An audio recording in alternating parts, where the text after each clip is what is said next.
السلام علیکم قدرمندو. نن د مونږ پروګرام یو مختلف نوعیت والا دی. په دې کې به تاسو ته مونږه یو مختلف نوعیت والا پیدا درکړو. دا پیدا به تاسو ته هله میلاویږي چې دا پروګرام تاسو تر اخره پورې وکتو. تاسو ته به د دې پروګرام کې د هغه خزانو معلومې شي، هغه د خزانو هغه سطح به راته معلومه شي چې کوم دی کې د مال دولت، د جواهراتو، د قیمتي کاڼو او د سونې، د تانبې او د چاندې خزانې کوم ځای کې دي، دغه ټوله پته به تاسو ته په دې پروګرام کې ولګي. نو راځئ موږ سره اوسئ. موږ نن راغلي یو داسې یو ځای ته راغلي یو چې په دې ځای کې به موږ د مختلفو خزانو ډون کوو. په دې پروګرام کې موږ سره په دې باندې پوهه ټیم هغې موږ سره برخه اخیستې ده. هغې په دې باندې ډېر ژور نظر لري، ډېره پوهه پرې لري. نو دغه ټیم زموږ د پروګرام حصه ده. نو راځئ چې په دې کې دوی خپل قسمت ازموي چې دوی ته پکې څه میلاویږي او څومره میلاویږي. نو راځئ موږ سره اوسئ.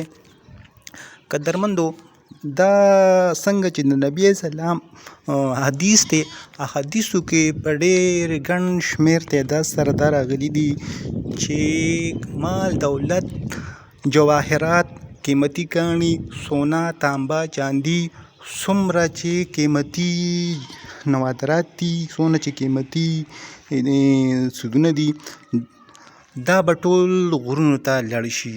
نو په دې بنیاد باندې زموږ سره زموږ پوهه ټیم په دې باندې ډېر ژور نظر لري، ډېر علم لري. هغه موږ سره دي او دوی د دې پروګرام حصه ده. نو موږ ګورو او دوی سره خپل آلات چې کوم دي نو هم دي، خپل سورس ورسره هم دي، خپل باقاعده پوره ټیم دی. نو په دې پروګرام کې دوی موږ سره حصه اخیستې ده او روان یو. په دې کې موږ ګورو چې په کوم ځای کې سونه ده، کوم ځای کې تانبه ده، کوم ځای کې چاندي ده، کوم ځای کې دولت دی، کوم ځای کې قیمتي کاڼي دي، کوم ځای کې غمي دي، کوم ځای کې لال جواهرات دي، کوم ځای کې کوم څیز میلاویږي. نو هغه دوی سره چې کوم دی په دې دوی د خپل علم مطابق په هغې باندې کوشش کوي او هغه ځای ته هغه ځای معلوموي، هغه لوکیشن معلوموي. د دې نه علاوه د ساون میاشت ده، د پشکال میاشت ده، د بارانونو میاشت ده.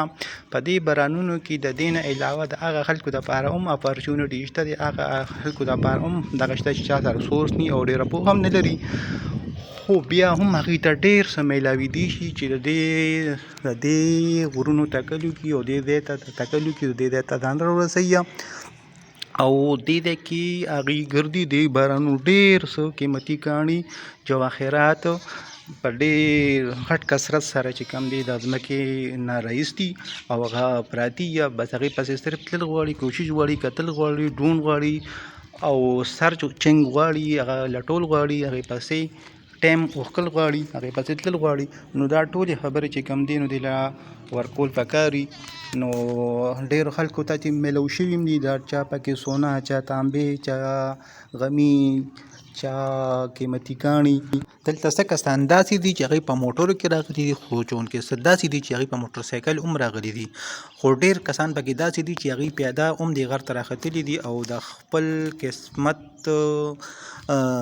ځان ازموي او خپل کوشش کوي. او ډېر خلکو ته پکې میلو شو، چا سره یو چونګې، چا دوه چونګه، او ډېر خلک چې کوم دی نو هغوی خپل ځان له ډېر څه دې غر نه یوړل او ډېر خلک را روان هم دي. چا سره هم څومره ټایم وي نو کوشش وکړئ که یو ځل یا دوه ځله چې کوم دی راشئ او دې ځای نه ځان له خپل قسمت چې کوم دی نو وګورئ. تاسو ته به هم ډېر څه میلو شي، ځکه چې ډېر خلکو د دې غر نه ډېر څه یوړل او ډېر څه وړي او ډېر خلک را روان دي او ډېر خلک ګوري. نو تاسو هم چې کوم خبر یې چې ویډیو پروګرام کتلي نو کوشش وکړئ چې چا سره لږ ټایم وي لږ ټایم وباسئ او ورځ وباسئ.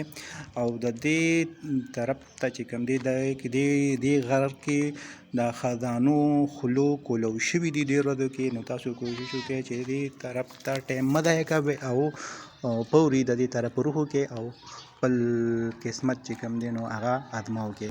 دلته کې ډېر خلکو ته ډېر څه میلو شوي دي. امید کوم چې تاسو ته به هم ډېر څه میلو شي او تاسو یو پیره د دې دلته کې د خپل قسمت